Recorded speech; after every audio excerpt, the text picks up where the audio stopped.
Spin behind, basic movement for the one-on-one class. Just starting off with the movement itself. I may have been in side control, I may have been in a knee ride position, or I could have just finished a knee cut pass. Okay, in all these scenarios, really good opportunity to go for the spin behind. If I'm holding someone in side control, they can't really move and I'm controlling them, but I can't really submit them very easily. Usually I'm gonna have to let them move a little bit. So I'm gonna give him the underhook here, so he reaches in. Okay, ideally what he's looking to do is come up onto his knees and get a single leg and take me over.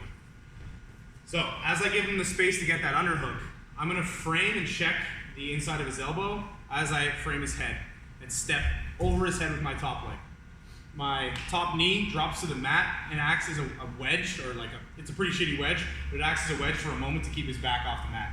For a moment here, I'm right in north-south on both my knees, sitting on his head. My elbow drops to the mat on the other side, I back step, and I try to occupy this space behind his back. But chances are I'm gonna have to do this movement a couple times, so come head over here. So he turns in, I frame, keep turning, and I back step, I come back up into base, back step, I come back up into base, knee to the mat, elbow to the mat, and I drop.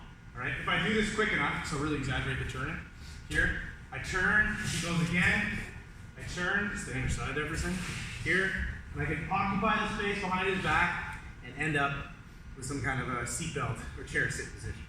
Okay.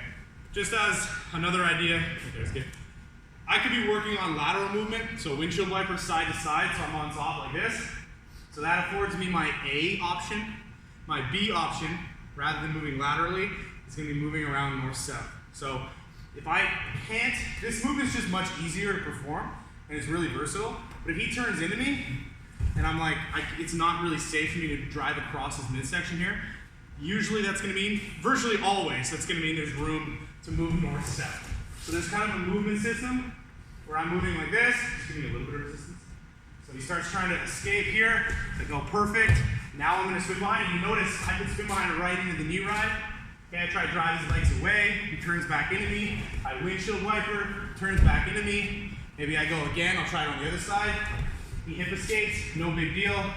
I can spin behind on this side. Another option, knee cut pass.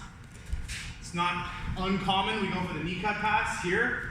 More of like a dynamic sort of power slide knee cut. I drive my knee through and this space is occupied. No big deal. As I knee cut, I immediately look for the spin behind. So a little bit more live here. I move into my knee cut, I fire my leg through, and I immediately look for the spin behind, and ideally take the back right off that movement.